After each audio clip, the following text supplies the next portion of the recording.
Hello and welcome to another bright morning on Enterprise Television. I am Kendi Boduri. And I am Henry Igwebike. We are delighted to start this day with you. As always, we begin with a quick look at today's newspaper headlines before diving into the major conversation of the day. You don't want to miss a moment with us. You can join the conversation by liking, following us on all our social media platforms at Enterprise TV7. You can as well share. So joining us this morning is His Greatness Agadaigo Esquire, a barrister at law who will be sharing expert insights on the issues before us. You're welcome, sir. Good morning, barrister.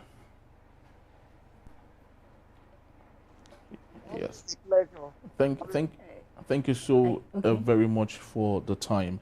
Kende, I would love to believe you saw that viral video of the viral video of the attack. That's in Kebbi State. Yes, the 25 students that were abducted. Yes, yeah. You know, and it's really sad and at the same time despicable that we're living in a country that we have a president, we have a security people in charge, but yet they cannot control and ascertain peace for us in the nation. It's actually very sad. And this brings us to the first daily on our desk, the Daily Trust newspaper. KB abduction, how bandits attacked our school students. Barrister, I'd love you to speak to us on this. This is coming too many. And Nigerians are becoming wary. Remember, the CPC designation of Nigeria is still on us. And yesterday, right there at the Congress in the United States, they were debating on Nigeria. How bad do you think the situation is at this point for us as a country? I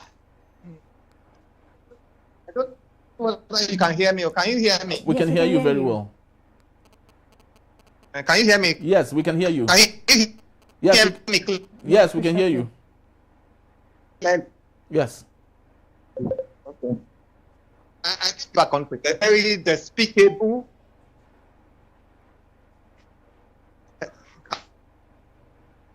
I hope you are there. Yes, we can hear you. You can go on. Yeah. Wow.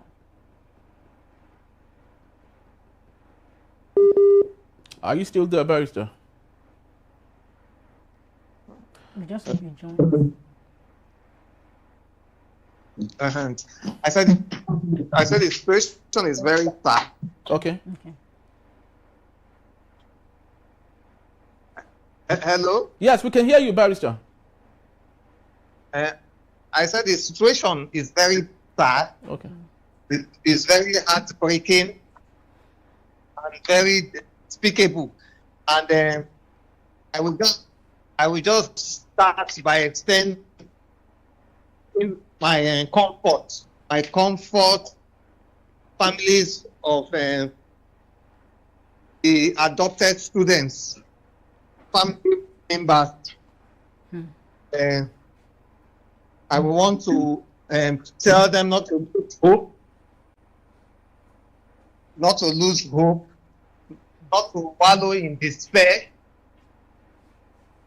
but to put up a positive outlook, hoping that the security agency will do all they can with their powers to ensure the safe recovery of these students in the shortest possible time. That is my that is what I will say to the families. So they should not lose hope.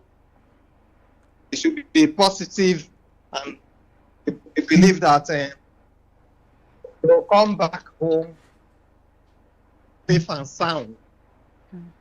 Having said that, in looking at the issue, if from the report we got, we heard that the DSS provided intelligence report of that this incident was about to occur. they provided intelligence report. But funny enough, and there were some security forces are in and around that school, but they left immediately. They left for unknown reasons. Mm-hmm. They left, and 30 minutes later, that was when the terrorists, the kidnappers, struck and abducted the students. So this one, it calls for immediate forensic and thorough investigation to know to unravel the mystery behind security forces received a clear cut intelligence that this kind of incident was about to take place, and they left their duty post. And 30 minutes later, when the kidnappers struck to adopt this 25 or thereabout students. So it calls for immediate investigation. And also, I think that it's also underscores the security situation in Nigeria, which has been largely underplayed by the present government for political reasons. The present government has been underplaying the severity of the security situation in Nigeria. But this brings to the fore that you cannot hide the facts from what they truly are. The fact speaks for itself, even with the intervention of America, with all that have been said that is getting better, You recall that one of the reasons why Jonathan was voted out of office in 2015 was the abduction of keyboard girls. Keyboard girls. Now, over 10 years, this kind of incidents keep recurring over and over again. I know that there was a federal and state government policy of safe school initiative. Has that policy been abandoned? If there's actually safe school security policies in place, why are students at this material time? Don't forget that only last week also our military forces were ambushed and we lost very senior officers. A very senior officer in that operation was lost. So it means that the military high command ought to and should be in the highest order of security alert. Highest order of security alert. If that is the case, so why is this event happening at this material point in time? It leaves so much questions and very little or no answers being provided. So what I will immediately make an urgent appeal to, because the security is in the hands of federal government. They are in charge, fully in charge of all the state security apparatus. And the buck stops at the desk of the president. So I'll call on Bola Ahmed Tinubu, the president of Nigeria, who, apart from what the reports we got in media, is that he was very sad over the situation. After being sad, the immediate action is to ensure that military devices, security devices, are immediately set in motion to trail, track, and recover these students, apprehend the kidnappers, and ensure that these kinds of incidents do not happen anymore, anywhere in the Federal Republic of Nigeria. I don't know whether you got what you hear me clearly. Very well. I don't know whether you hear me. We can hear you very so well. But I don't know whether maybe if you want to, we could still go back to the Zoom, whether the network where I am now. So I've shifted location. All right. Nope. Yes. For the meantime, at least we can hear you very well, and everything you said is actually on point. Yeah. So, from what Barrister His Greatness said, you said something about the girls, sorry, their parents, that's their families, you said they should keep hoping and they should keep praying that their girls comes back. Well, what about in a situation whereby they get, they keep on, they hope and pray about it, and it could just be like the case of the Chibok. Now, this brings me to this question to you, sir. Can the families of these abducted girls, right, can they sue, the government for lack of protection? Lack of protection, or like protecting their girls? Yes, they could, but but that cannot and should not be the immediate consideration or action at this material point in time. Okay. What you should do, what they need at this material point in time now is for government to do all it takes to ensure this immediate safe return of their wards. Okay. And that's where the focus should be. And that's where the energy should be invested in. Right. What they should do more is to engage in press conferences to really pressure the government to go the extra mile, apart from rhetoric, apart from expressing sadness, but to put in place all necessary security measures to track and ensure the safe recovery of their wards and kin. That must be the immediate consideration. That's where the efforts will be tailored to for the of their loved one, and they may wish to now ask the government for compensation and for all right, for failure to aid safety and protection of their to be a secondary consideration. All right. Okay. Yeah. So it's not the priority of the moment. Very well said, Barrister. But let's take a look at the Guardian newspaper for a bit here. We have other interesting stories. The fears of one-party drift intensifies as PDP crisis worsens, turns violent. What other story do you have there? We also have House in rowdy session over INEC's powers to monitor party activities. And also we have reps probe oil sector anchor borrowers fund abandon the properties. And we also have ASU rejects FG's proposed salary increments. And let's get to our talking point for today. Biafra Lobby Network fueling Christian genocide campaigns in the United States of America. Barrister, just most recently, like 4 or 5 hours ago, we saw the gory video of a church attack in Kwara. Now, that wasn't IPOB. That was insurgents attacking a church, a CSC church in Kwara.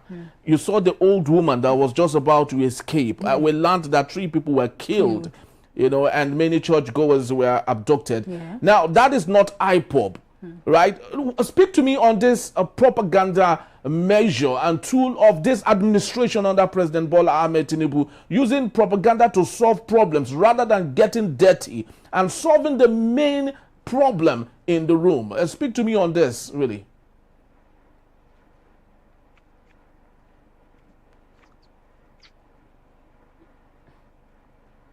Barrister, did you get the question?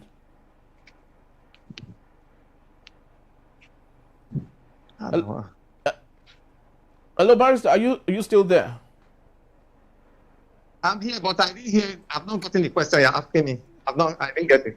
All right, so the question is this. We're actually speaking to the issue on the Guardian newspaper where we say Biafra lobby network fueling Christian genocide campaign in the U.S. Now, that is what was written. I love to believe that is coming from people on the side of President Bola Tinubu and his administration. But we saw the viral video of an attack at a CSC church in Kwara just 4 to 5 hours ago. Yeah. Now, those people who attacked those churches are not IPOB members. They are insurgents and killers. I will learn they killed 3 persons in the church, abducted a few of them. Now, speak to me on the issue of this administration using propaganda as its best tool to solve problem rather than go to the problem itself and solving it logically. First of all, I think it is insulting. It is insulting to the American, to the United States of America. It wants power to say that their report is entirely based on a publication or report made by a IPOB, any group supporting IPOB. It's insulting now. We Nigerians, we even rely on America for information, for intelligence, for networking, and for even logistics. We may not know in terms of security intelligence the full-scale reliance Nigeria has on United States of America. It should be a matter of confidentiality and classified information for that kind of disclosure to be made. No, Barrister, hello, Barrister, it's actually not a disclosure. It's actually those on the side of this administration, President Bola Tinubu's administration, that are stating that Biafra lobby network are the ones fueling the Christian genocide campaign in America. So it's not like America is getting information from a sect. Rather, those in this administration are alleging that the genocide campaign in the U.S. is as a result of IPOB against Nigeria. That's exactly the point I'm making, that it is insulting on the United States of America to make that suggestion. Because we Nigerians, we depend greatly on America for provision of essential information on almost all areas of our livelihood. We depend on America greatly. I'm sure if we had relied on America humbly, this security situation we have on our hands may have ended years ago. So that same America, in making a report and coming out with a strong position concerning Christian genocide, they place reliance on an IPOB-sec publication is insulting because America is known to be thorough. America, who with their satellite on space, they know where you are now. As I'm granting this interview, know exactly where you are. They know where I am. You who is interviewing me now, you don't even know where I am. You don't know which state I am in. You don't know which city I'm in. But Americans, they know where I am. They can pinpoint my exact information. Americans, they have the intelligence devices to hack all phone calls in the world, including phone calls of presidents. I'm sure you remember some years ago, the then German Chancellor, the lady Merkel, she complained that Americans have been hacking her phone calls. That should not be done within friends. If America can hack the phone conversation of the Chancellor of Germany, a very technologically sophisticated country, can you tell me which president in the world America cannot hack their phone call? Can you tell me that? And it. Hello? Yes, we can hear you, Barrister. Hello? Yes, we can hear you. We can hear you very well. Hello? We can hear you. Hello? We can hear you, yeah. Are you aware that America is hacking the phone of all the bandits and banditries in Nigeria and their kidnappers and their sponsors? So they have information, intelligence information of who the sponsors of Christian genocide are. But they may not reveal it so that they don't cause political confusion in Nigeria. So information and intelligence goes beyond mere reportage by IPOB. They know they have video evidences, they have satellite imagery, they have phone call evidences, they have communication evidences, and all that, which we Nigerians do not even have.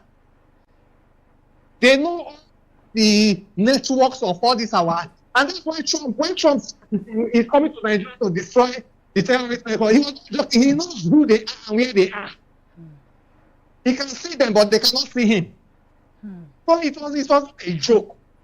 So when America is making a report, you need to start contending and arguing that they don't understand what is really happening in Nigeria. What you ought to do is to humble yourself, let him guide you, let him give you information which you do not know and you do not have access to. Because knowing America for what they are, I can tell you that they hear direct phone conversation, communication lines of the terrorists have been hacked by Americans. People could, as hidden as Osama bin Laden was, they were able to go to Pakistan and get the exact spot Osama bin Laden is. The country killed Osama bin Laden, left, and hours later, in their own timing and liking, they revealed to the world that they have killed Osama bin Laden, cremated him, and put his ashes in the ocean. And these people are giving you information on what is happening in your country. And you are showing ego and arguing with them. People who have sophisticated, technologically, the most technological, sophisticated country in the world.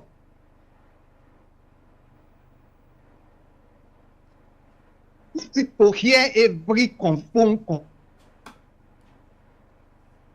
In fact, as they are, they know where all the terrorists are. They know who their arms suppliers are. They know their banking networks. They know their allies. They know all their aids, aiders to those with them and those who render one or two assistance to them. They have it in their profile. So you don't argue. So that is why I said that it is insulting to reports on the genocide and security situation in Nigeria is based on an IPOB report, because IPOB have no much intelligence. But America, they have before they came out with a position, it means that they have completed their investigation, and what they are speaking to is a comprehensive investigative report on the security situation in Nigeria, not a haphazard information which do not add up to any meaningful end or conclusion. So please, let's know, let us be humble enough at this stage to plead with America. And that's why I said that we need their assistance, because they know much better than we do.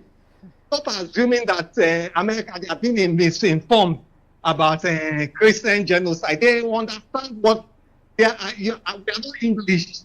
We borrowed English from them. So they know the meaning of Christian genocide. They know the meaning of the word Christian genocide. And when they say that there's Christian genocide in Nigeria, we should take the hint. We should humble ourselves to say, please, to tell us what you know. I expect from this government. Tell us what you know so that we'll be able to deal with this recurring problem. In addition to that, sir, what I will also plead with America is to come and help us, because for now, in Nigeria, in our political development, we appear, if we factor what happened in PDP headquarters yesterday, where some bunch of expelled PDP members with the aid of the police try to assume authority over PDP when they have been expelled in the highest making decision organ of the People's Democratic Party. Then the main issue we should plead with Trump to intervene is opposition genocide. What I will not call opposition genocide is going on in Nigeria. America should come and help us to pressure the government of Bola Ahmed Tinubu to stop using security agencies, to stop using the judiciary, to stop using some collaborators in independent National Electoral Commission to enforce opposition genocide in the political space in Nigeria, with the intention of creating a one-party state and creating a one-candidate presidential aspirant for the 2027 presidential to general election. Because the present opposition genocide that is going on, the intent, the objective, the aim, the goal is to ensure not only a one-party state, but also much more a one-candidate presidential appearance in the 2027 election. His Greatness Agadaigo wholeheartedly rejects and condemns that agenda with all that is within me, because that is devilish, demonic, and it is intended to destroy the little progress we have attained in our democratic journey in this fourth republic. Okay. Thank you so very much. And it actually said it very loud and clear. Opposition genocide. Yeah. That's what we have in Nigeria. And little wonder, you know, when we sit back and look at what's happening in Cameroon, in Uganda, in Rwanda, you know, for us, we're asking, how did they get to that level? It is how we started now. President Bala Mohammed Tinubu allegedly wants to be the sole owner for 2027 and no opposition whatsoever. And that's why you see all of this, because how do you explain all of the things happening today in Nigeria? Where we should be taking care of security rather than do that. We are busy politicking on issues while Nigerians are suffering. We still haven't recovered. We haven't still recovered from fuel subsidy, naira devaluation, multiple taxations all over the place. So and we have a lot at hand to even, you know, to solve. We have so many problems. I just feel President should just look into these issues, giving us, in fact, headache. Is that a question for me? No. We're actually trying to banter on that, because on our main conversation, we'll be doing the PDP talk, you know, where I would love you to, you know, do some more talking on that. But that's when we return. Yes, when we return, the PDP faction loyal to Wike expels Makinde, Bala Mohammed, Bode George and others in widening party crisis. That in a bit is still Enterprise. Morning, don't go anywhere. We'll be right back.